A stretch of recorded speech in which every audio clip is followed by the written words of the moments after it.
નમસ્કાર મિત્રો, શેર બજાર ગુજરાતી યુટ્યુબ ચેનલમાં તમારા બધાનું સ્વાગત છે. મિત્રો, આજે આપણે ચાર એવા શેર વિશે વાત કરવાના છે જેમાં બ્રોકરેજ હાઉસે ટાર્ગેટ પ્રાઇસ વધારી દીધી છે અને આ શેરમાં કમાણી પણ સારી થઈ શકે છે. તો આ કયા ચાર શેર છે એના વિશે આપણે તમામ માહિતી ડિટેલમાં જોઈએ. બ્રોકરેજે ટાર્ગેટ પ્રાઇસ શું આપી છે આ શેરોની એના વિશે પણ આપણે વાત કરીએ. અને મિત્રો, જો તમને આ વિડીયોથી થોડી ઘણી પણ માહિતી મળે તો તમે ચેનલને સબસ્ક્રાઇબ કરીને ઘંટી દબાવી દેજો અને વિડીયોને પણ પોતાના મિત્રો સાથે શેર કરી દેજો. મિત્રો, આજે બ્રોકરેજ ફર્મોએ કેટલાક શેર માટે પોતાનો રિપોર્ટ જાહેર કર્યો છે, જેમાં એચડીએફસી બેંક થી લઈને ભારત ઇલેક્ટ્રોનિક્સ અને પિરામલ ફાર્મા જેવા નામો સમાવેશ થાય છે. આ રિપોર્ટના કારણે દલાલ સ્ટ્રીટ પર આ શેર ફોકસમાં છે. ત્યારે આપણે જાણીએ કે આ શેર માટે એક્સપર્ટ શું જણાવી રહ્યા છે.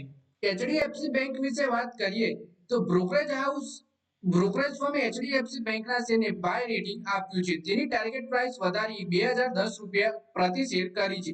રિપોર્ટ્સ અનુસાર બેંક પોતાના લોન ટુ ડિપોઝિટ રેશિયોમાં ઝડપથી ઘટાડવા માટે પોતાની લોનનો 3% ભાગ વેચી શકે છે. એચએસબીસી નું કહેવું છે કે બેંકના એનબીએફસી સબસિડિયરીના હાઈ મલ્ટિપલને ધ્યાનમાં રાખતા આ ટાર્ગેટ વધારો કરવામાં આવ્યો છે. પછી ભારત ઇલેક્ટ્રોનિક્સ પર વાત કરીએ આપણે તો વિદેશી બ્રોકરેજ ફર્મ મેક્વેરીએ બીઈએલ ને આઉટપરફોર્મનું રેટિંગ આપ્યું છે અને તેની ટાર્ગેટ પ્રાઇસ ₹350 પ્રતિ શેર નક્કી કરી છે. કંપની નાણાકીય વર્ષ 2025માં પોતાના અંદાજ પર કાયમ છે અને બીજા 6 માસિકમાં ઓર્ડર ઇનફ્લો પર બધાની નજર છે. વર્તમાન બેકલોગ ગ્રોથ જાળવી રાખવા માટે પૂરતો છે. બીજા ક્વાર્ટર બાદ કંપનીએ પોતાના નિવેદનમાં સપ્લાય ચેઇન અને નવા ઓર્ડર્સ ધ્યાનમાં રાખવાની જરૂર છે. પછી પિરામલ ફાર્મા વિશે વાત કરીએ તો વિદેશી બ્રોકરેજ ફર્મ જેફરીસે પિરામલ ફાર્માના શેરને બાય રેટિંગ આપ્યું છે અને તેની ટાર્ગેટ પ્રાઇસ વધારી ₹260 પ્રતિ શેર કરી છે. કંપનીનો ટાર્ગેટ એફવાય 30 સુધી લગભગ $2 અરબ થી વધુનું રેવન્યુ અને 25% એબિટા માર્જિન પ્રાપ્ત કરવાનું છે. કંપનીનું માનવું છે કે ઇનોવેટર સીડીએમઓ કોન્ટ્રાક્ટ્સની વધતી ભાગીદારીથી રેવન્યુ ગાઇડન્સ પૂરું થઈ શકે છે. પછી એમસીએક્સ વિશે વાત કરીએ તો વિદેશી બ્રોકરેજ ફર્મ મોર્ગન સ્ટેનલીએ એમસીએક્સના શેરને અંડરપરફોર્મ રેટિંગ આપ્યું છે અને તેની ટાર્ગેટ પ્રાઇસ વધારી ₹2950 પ્રતિ શેર નક્કી કરી છે.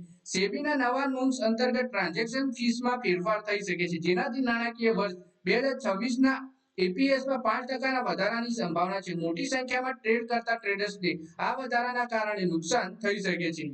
પછી વાત કરીએ કે બ્રોકરેજ ફર્મે કહ્યું કે એચડીએફસી બેંક, એક્સિસ બેંક અને મુથુટ ફાઇનાન્સ તેના મનપસંદ શેર છે. બ્રોકરેજે ઇન્ડસઇન્ડ બેંકને ટેકનિકલ બાય તરીકે જણાવ્યું છે. બ્રોકરેજે આઈસીઆઈસીઆઈ બેંક, એસબીઆઈ અને કોટક મહિન્દ્રા બેંક પર માર્કેટ પરફોર્મ રેટિંગ આપ્યું છે, જ્યારે એસબીઆઈ કાર્ડ્સ અને બજાજ ફાઇનાન્સના શેરને અંડરપરફોર્મનું રેટિંગ આપ્યું છે.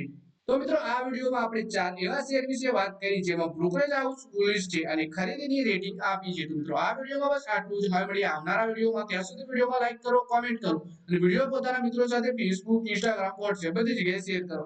શેર બજારની આવી જ માહિતી ગુજરાતીમાં જોવા માટે તમે ચેનલને સબસ્ક્રાઇબ કરી ઘંટડી દબાવી દેજો.